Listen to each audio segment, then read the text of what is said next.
Cambridge English, IELTS 13, Tests 1 to 4. Published by Cambridge University Press and Uckles, 2018. This recording is copyright. CD 1. Test 1. You will hear a number of different recordings and you will have to answer questions on what you hear. There will be time for you to read the instructions and questions, and you will have a chance to check your work. All the recordings will be played once only. The test is in 4 sections. At the end of the test, you will be given 10 minutes to transfer your answers to an answer sheet. Now turn to Section 1.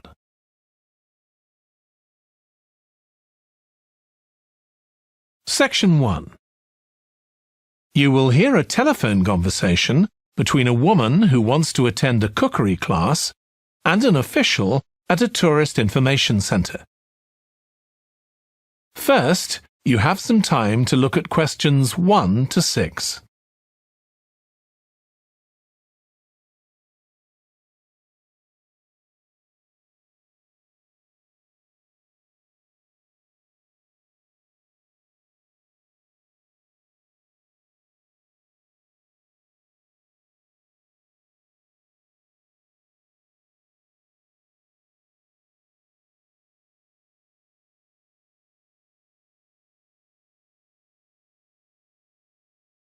You will see that there is an example that has been done for you. On this occasion only, the conversation relating to this will be played first. Hello, Tourist Information Centre. Mike speaking. How can I help you? Oh, hi. I wanted to find out about cookery classes. I believe there are some one-day classes for tourists. Well, they're open to everyone, but tourists are always welcome. OK, let me give you some details of what's available. There are several classes. One very popular one is at the food studio. The first cooking class is at the food studio, so studio has been written in the space. Now we shall begin. You should answer the questions as you listen because you will not hear the recording a second time. Listen carefully and answer questions 1 to 6. Hello, Tourist Information Centre. Mike speaking. How can I help you? Oh, hi. I wanted to find out about cookery classes. I believe there are some one-day classes for tourists. Well, they're open to everyone, but tourists are always welcome. OK, let me give you some details of what's available. There are several classes. One very popular one is at the food studio. OK. They focus on seasonal products, and as well as teaching you how to cook them, they also show you how to choose them. Right, that sounds good. How big are the classes? I'm not sure exactly, but they'll be quite small. And could I get a private lesson there? I think so. Let me check. Yes, they do offer those. Though, in fact, most of the people who attend the classes find it's a nice way of getting to know one another. I suppose it must be, yes. And this company has a special deal for clients where they offer a discount of 20% if you return for a further class. OK, but you said there were several classes. That's right. Another one you might be interested in is Bond's Cookery School. They're quite new. They just opened 6 months ago, but I've heard good things about them. They concentrate on teaching you to prepare healthy food, and they have quite a lot of specialist staff. So, is that food for people on a diet and things like that? I don't know if I'd be interested in that. Well, I don't think they particularly focus on low-calorie diets or weight loss. It's more to do with recipes that look at specific needs, like including ingredients that will help build up your bones and make them stronger, that sort of thing. I see. Well, I might be interested. I'm not sure. Do they have a website I could check? Yes. Just key in the name of the school. It'll come up. And if you want to know more about them, every Thursday evening they have a lecture at the school. It's free, and you don't need to book or anything. Just turn up at 7:30. And that might give you an idea of whether you want to go to an actual class. Before you hear the rest of the conversation, you have some time to look at questions 7 to 10.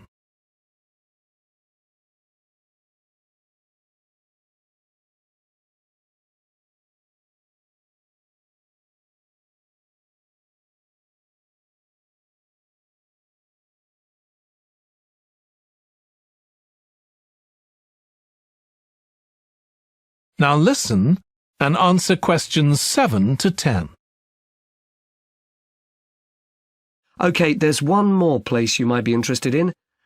That's got a rather strange name. It's called the Aretsa Centre. That's spelled A-R-R-E-T-S-A. OK. They've got a very good reputation. They do a bit of meat and fish cookery, but they mostly specialise in vegetarian dishes. Right. That's certainly an area I'd like to learn more about. I've got lots of friends who don't eat meat. In fact, I think I might have seen that school today. Is it just by the market? That's right. So they don't have any problem getting their ingredients. They're right next door. And they also offer a special 2-hour course in how to use a knife. They cover all the different skills, buying them, sharpening, chopping techniques. It gets booked up quickly, though, so you'd need to check it was available. Right. Well, thank you very much. I'll go and check that out. That is the end of section 1. You now have half a minute to check your answers.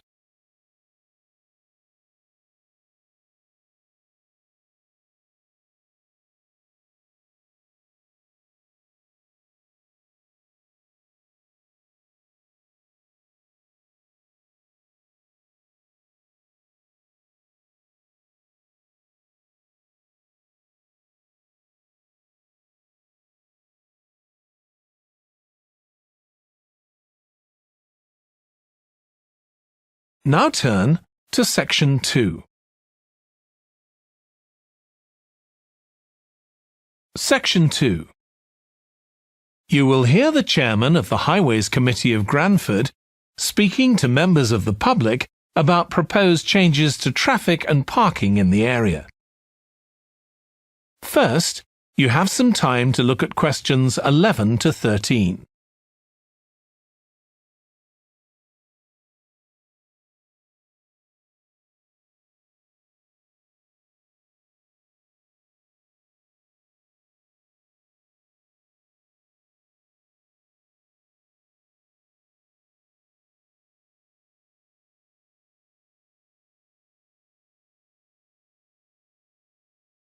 Now listen carefully and answer questions 11 to 13. Good evening, everyone. My name's Phil Sutton, and I'm chairman of the Highways Committee. We've called this meeting to inform members of the public about the new regulations for traffic and parking we're proposing for Granford. I'll start by summarising these changes before we open the meeting to questions. So, why do we need to make these changes to traffic systems in Granford? Well, we're very aware that traffic is becoming an increasing problem. It's been especially noticeable with the increase in heavy traffic while they've been building the new hospital. But it's the overall rise in the volume of traffic of all kinds that's concerning us. To date, there's not been any increase in traffic accidents, but that's not something we want to see happen, obviously. We recently carried out a survey of local residents, and their responses were interesting. People were very concerned about the lack of visibility on some roads due to cars parked along the sides of the roads. We'd expected complaints about the congestion near the school when parents are dropping off their children or picking them up. But this wasn't top of the list, and nor were noise and fumes from trucks and lorries, though they were mentioned by some people. We think these new traffic regulations would make a lot of difference, but we still have a long way to go. We've managed to keep our proposals within budget just, so they can be covered by the council. But of course it's no good introducing new regulations if we don't have a way of making sure that everyone obeys them. And that's an area we're still working on with the help of representatives from the police force. Before you hear the rest of the talk, you have some time to look at questions 14 to 20.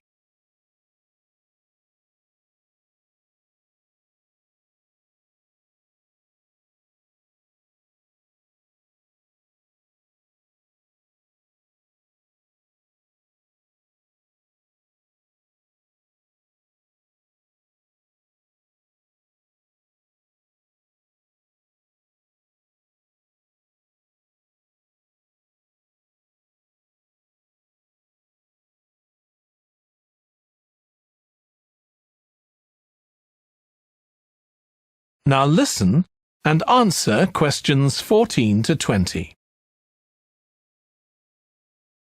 OK, so this slide shows a map of the central area of Granford with the High Street in the middle and School Road on the right. Now, we already have a set of traffic lights in the High Street at the junction with Station Road, but we're planning to have another set at the other end at the School Road junction to regulate the flow of traffic along the High Street. We've decided we definitely need a pedestrian crossing.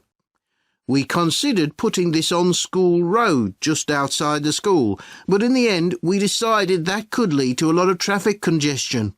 So we decided to locate it on the High Street, crossing the road in front of the supermarket. That's a very busy area, so it should help things there. We're proposing some changes to parking.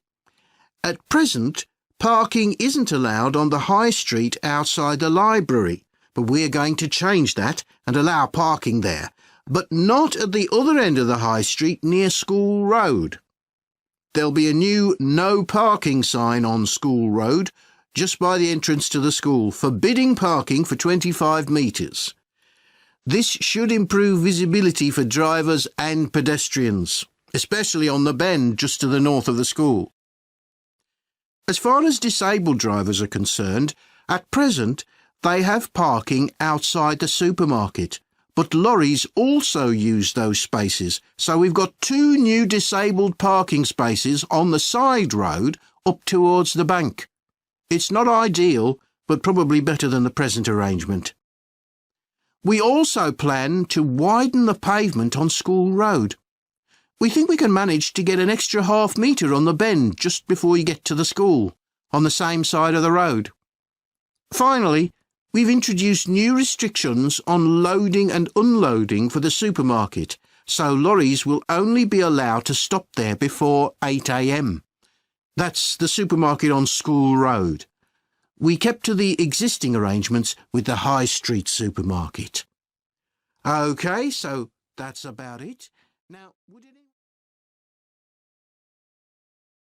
That is the end of section 2. You now have half a minute to check your answers.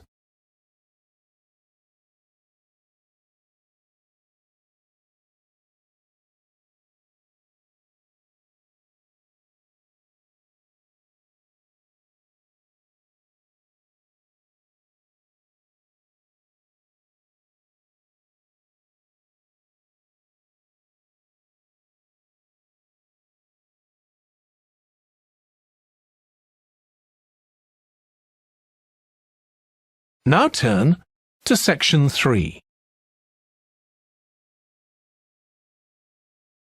Section 3.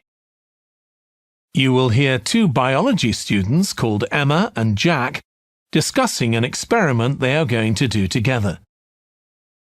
First, you have some time to look at questions 21 to 25.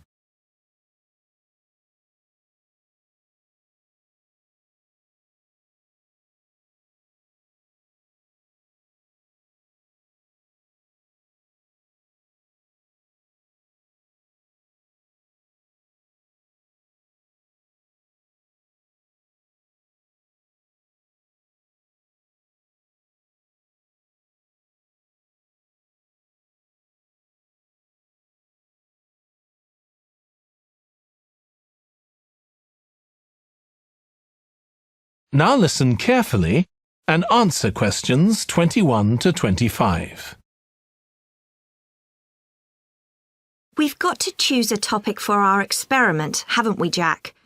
Were you thinking of something to do with seeds? That's right. I thought we could look at seed germination, how a seed begins to grow. OK. Any particular reason? I know you're hoping to work in plant science eventually. Yeah, but practically everything we do is going to feed into that. No, there's an optional module on seed structure and function in the 3rd year that I might do. So I thought it might be useful for that. If I choose that option, I don't have to do a dissertation module. Good idea. Well, I thought for this experiment, we could look at the relationship between seed size and the way the seeds are planted. So we could plant different sized seeds in different ways and see which grow best. OK. We'd need to allow time for the seeds to come up. That should be fine if we start now. A lot of the other possible experiments need quite a bit longer. So that'd make it a good one to choose. And I don't suppose it'd need much equipment. We're not doing chemical analysis or anything. Though that's not really an issue. We've got plenty of equipment in the laboratory. Yeah, we need to have a word with the tutor if we're going to go ahead with it, though. I'm sure our aim's okay. It's not very ambitious, but the assignment's only 10% of our final mark, isn't it? But we need to be sure we're the only ones doing it. Yeah, it's only 5% actually, but it'd be a bit boring if everyone was doing it. Did you read that book on seed germination on our reading list? The one by Graves? I looked through it for my last experiment, though it wasn't all that relevant there. It would be for this experiment, though. I found it quite hard to follow. Lots about the theory, which I hadn't expected. Yes, I'd been hoping for something more practical. It does include references to the recent findings on genetically modified seeds, though. Yes, that was interesting. I read an article about seed germination by Lee Hall. About seeds that lie in the ground for ages and only germinate after a fire. That's the one. I knew a bit about it already, but not about this research. His analysis of figures comparing the times of the fires and the proportion of seeds that germinated was done in a lot of detail. Very impressive. Was that the article with the illustrations of early stages of plant development? They were very clear. I think those diagrams were in another article. Before you hear the rest of the discussion, you have some time to look at questions 26 to 30.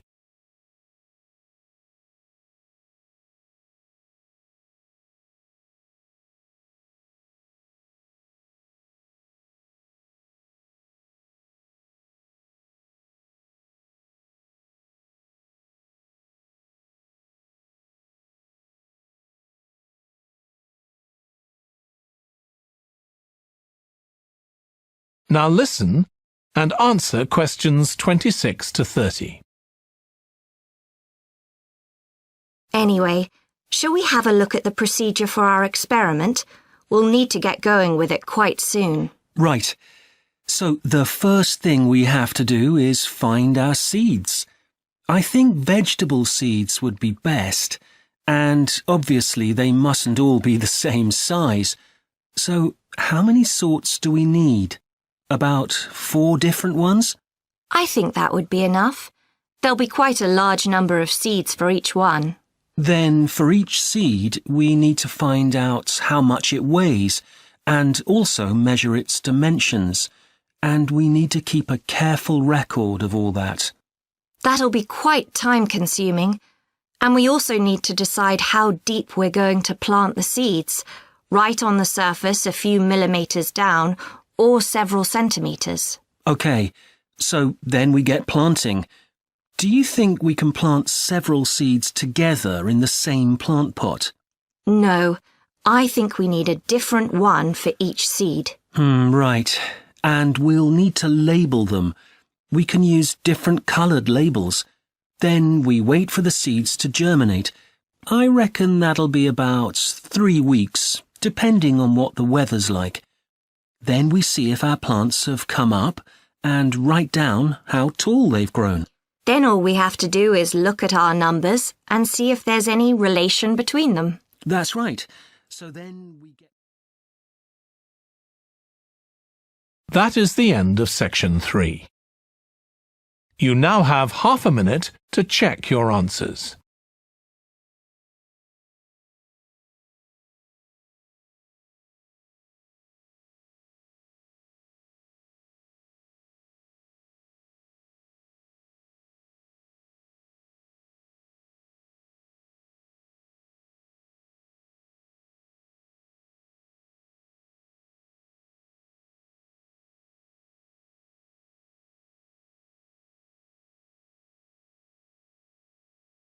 Now turn to section 4. Section 4.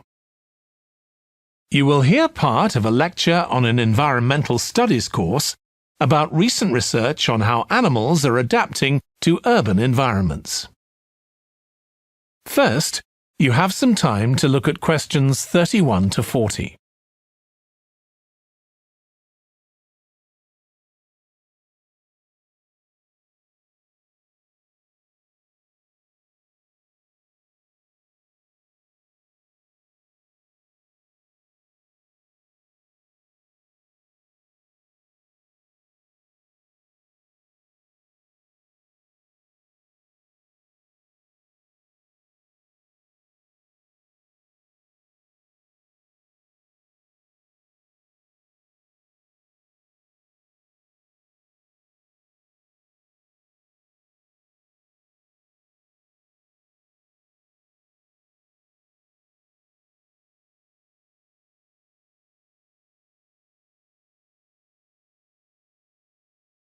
Now listen carefully and answer questions 31 to 40. Hi. Today we're going to be looking at animals in urban environments, and I'm going to be telling you about some research on how they're affected by these environments. Now, in evolutionary terms, urban environments represent huge upheavals, the sorts of massive changes that usually happen over millions of years. And we used to think that only a few species could adapt to this new environment. One species which is well known as being highly adaptable is the crow, and there have been various studies about how they manage to learn new skills.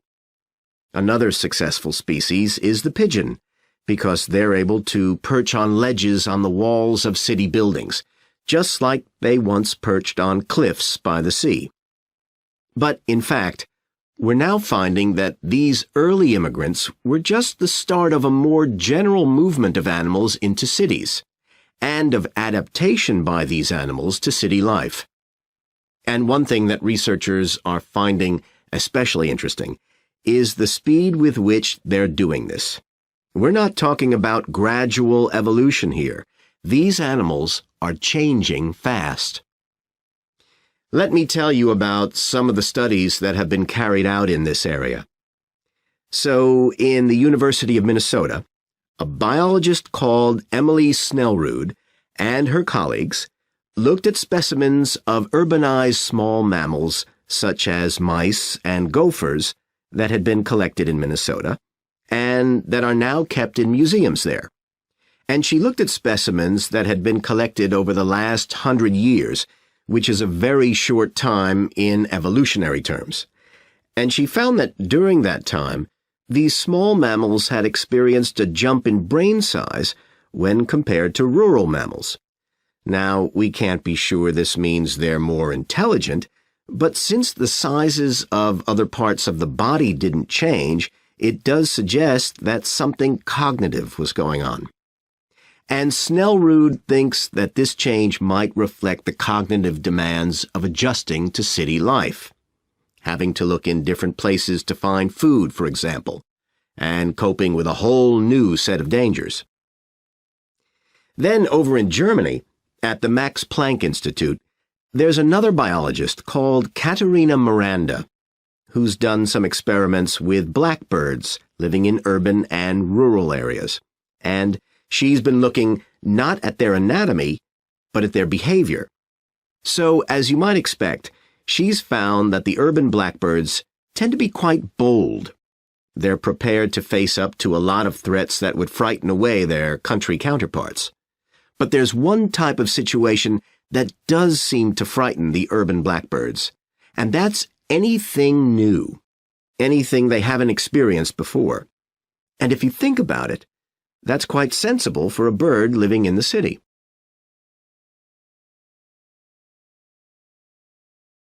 Jonathan Atwell, in Indiana University, is looking at how a range of animals respond to urban environments.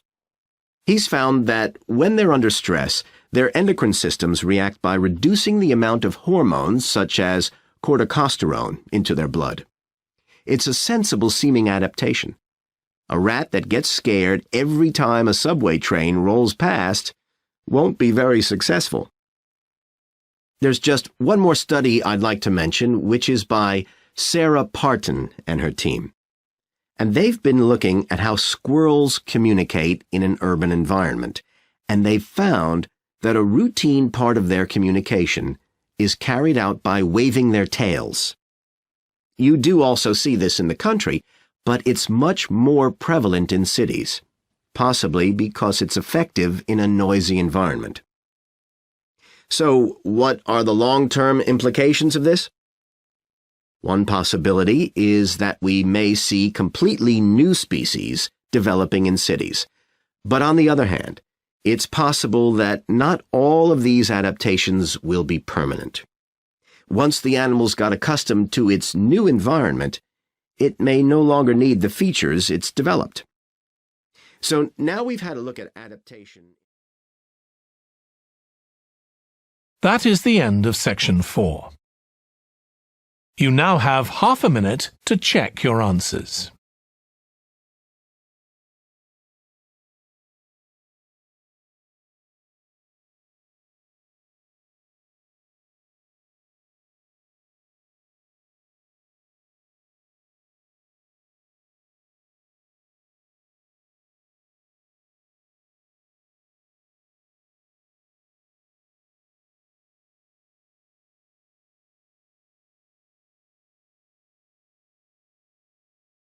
That is the end of the listening test. In the IELTS test, you would now have 10 minutes to transfer your answers to the answer sheet.